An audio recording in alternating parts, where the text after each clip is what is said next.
ایک صاحب کا خط آیا جدے سے کہ میرے اندر غصہ بہت ہے اور میری بیوی میں بھی غصہ ہے، سب آفت کے پرکالے جمع ہو گئے ہیں، لڑکوں میں بھی غصہ ہے، خوب لڑائی رہتی ہے، کوئی وظیفہ بتا دیجیے۔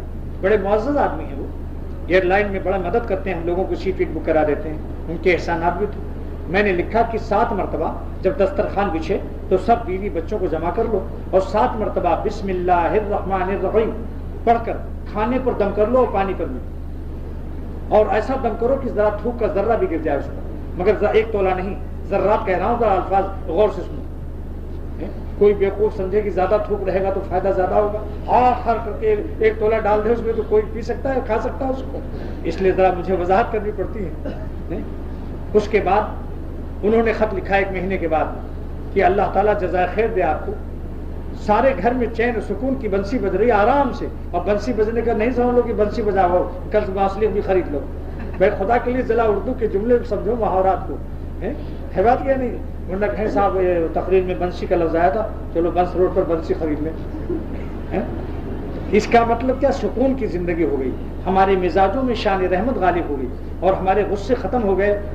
بقدر ضرورت تو رہے، ایک دم غصہ ختم ہونا بھی اچھا نہیں ہے، تھوڑا سا غصہ رہنے سے روب بھی رہتا ہے، ضرورت بھی پڑتی ہے، لیکن وہ لڑائی جھگڑوں سے نجات مل گئی، دماغی خشکی دور ہو گئی سب کی۔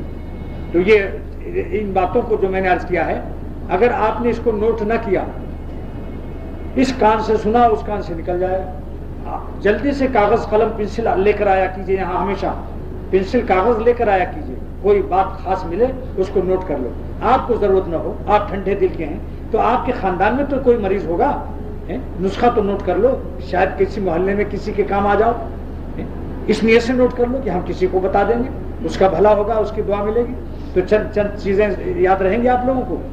آج روزے کی وجہ سے دماغ میں زیادہ کمزوری تو نہیں ہے، بھول تو نہیں زیادہ، پھر سن لو ایک دفعہ، چلتے پھرتے کیا پڑھو گے؟ یا اللہ، یا رحمان، یا رحیم، اور تھوڑی تھوڑی 10-20 دفعے کے بعد رب اغفر وارحم وانت خیر الراحمین۔ دوسرا وظیفہ کیا ہے؟ دشمن اور حاسدوں سے بچنے کے لیے یا ناصر ہو یا عزیز ہو، سمجھ گئے؟ اور اگر کوئی غریب بھی ہے تو یا مغنی یا سمد بھی پڑھ لو، ورنہ یا ناصر ہو یا عزیزوں سے اس کا سارا انشاءاللہ دشمن مغلوب رہے گا۔ اور اگر جس گھر میں کوئی ایسی شکایت آئے لڑائی کی، غصہ ہر وقت چڑچڑاپن مزاج میں ہوتا ہے، تبھی لہذا وہ کیا کرے بھائی بتاؤ؟ دسترخوان بچھا کر کھانا پانی رکھ کر 7 دفعہ کیا پڑھے گا؟ بسم اللہ الرحمن الرحیم، اور کیسے تھوک مارے گا؟ ذرات، تھو تھو تھو، دیکھو ایسے تھو تھو تھو، اس سے ذرات گریں گے۔ اور کس بات سے منع کیا ہے؟ 1 تولہ گرانے سے۔ اور چوتھا وظیفہ کیا تھا؟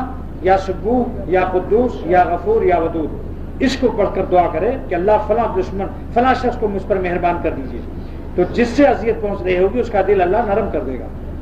سمجھے آپ؟ حاکم کے پاس، اپنے بڑے افسروں کے پاس، یہاں تک کہ چیک پوسٹ کے پاس، بلکہ ڈاکٹر بھی چڑچڑا ہو، بعض ڈاکٹر بھی ایسے ہیں، وہاں بھی پڑھ لو، جس انسان سے کام ہو وہاں پڑھ لو اس کو۔ اب دعا کیجیے اللہ تعالیٰ عمل کی توفیق دے۔